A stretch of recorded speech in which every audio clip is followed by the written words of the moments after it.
Hello, it's Keith here, and this is lesson 11 of the simple series of my 6502 assembly programming tutorials.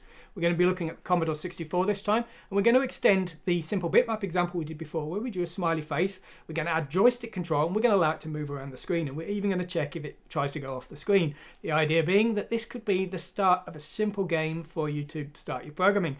And the Z80 example that I wrote some time ago has actually become a simple game in my live streams, in which I created a game called Y-Quest, which was a remake of an X-Quest game I used to enjoy in DOS.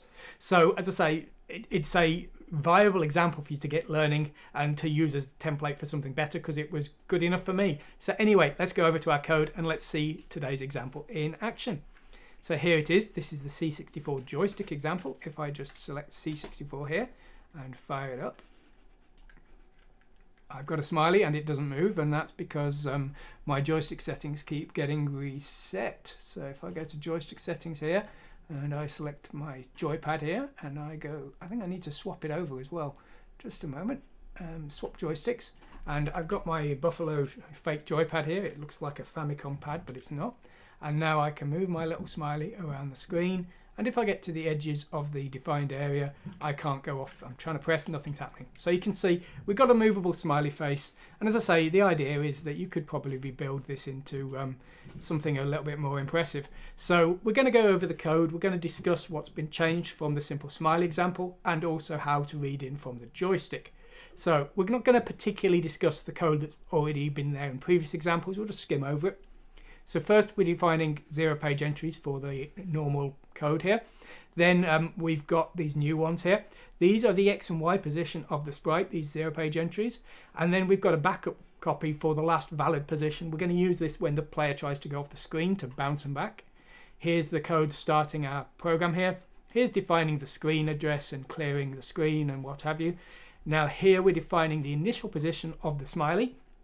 And then next what we're doing here is we're loading a value of 0 into ZH. ZH in our loop is going to store the current buttons that are pressed down on our joypad.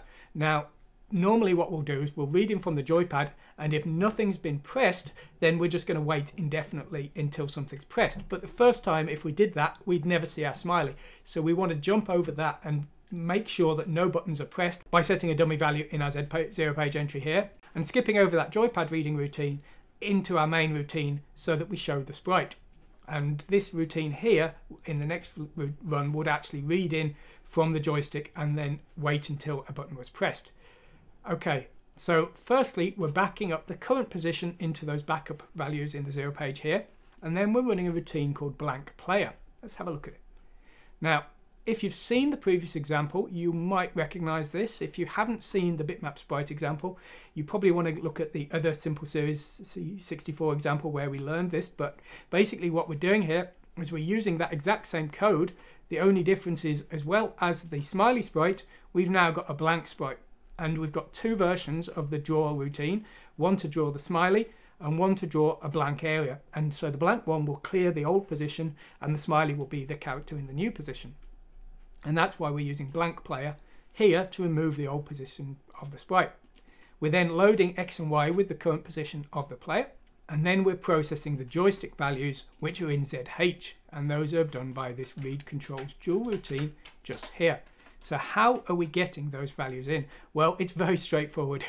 You can see here, all we need to do is read in from a single port, and you can see the values are up, down, left, right, and fire here in the bottom bits of the value read in from these ports. So we're reading in from joystick 2 here from DC01, but if we wanted to use joystick 1, we would use DC00 here, so it's up to you.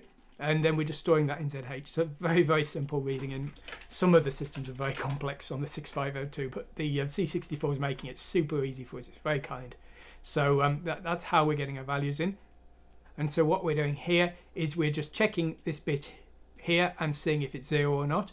If it's not 0, then we're jumping down to here. Now this bit will become 0 if that direction is pressed. So if it's not 0, we're jumping down to here. And when it is pressed, we're running this code here. And what this code is doing is it's moving up by 8 lines. Now the reason we're moving 8 lines is because of the width of the sprite is in a single byte. And so we're moving across the screen by 1 unit, but we're moving down the screen by 8 units. And that's just to keep the movement even. So you can see here, this is the code that when up is pressed because of this check here. and then this is the code when down is pressed because of this check here, and left and right. So we're just checking each of the bits in order, skipping over the code that would make that movement as accordingly depending on the position. Now what we've got here is we're updating the X and Y position based on those registers. The next thing we're going to do is we're going to check the boundaries of the play area, because we don't want the player to go off the screen because it could cause problems, and it could also cause a crash. If the player goes off the bottom of the screen and we try and draw it, we could be writing to something else. So you do definitely want to check your ranges.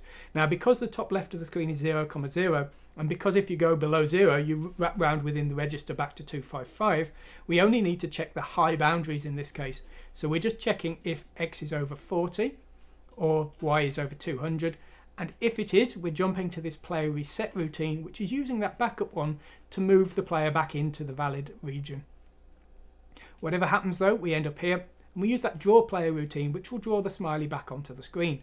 We've then got a delay, and we've got the infinite loop here. Now, I did notice that the code seemed to be running a little bit slow on this C64, so maybe we need to have a bit of a word with that delay and sort it out. There we go, that seems a little bit faster. So maybe the settings were wrong there, but it's going to depend on what your game's like and what you want to have. But anyway, as I say, that's how we can do that.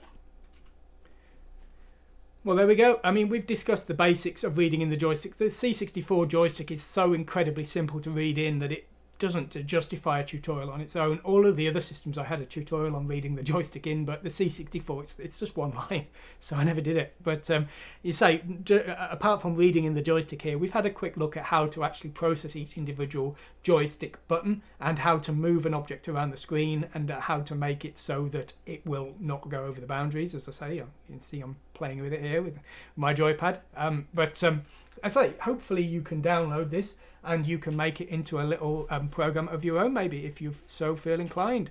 Anyway, I hope you've enjoyed this. If you have, please like and subscribe, because the Google algorithms rank videos by how many people like and things like that, so it helps other people find my content. Anyway, whatever you decide to do that, I hope you enjoy playing with the C64 and assembly programming in general. Thanks for watching today, and goodbye.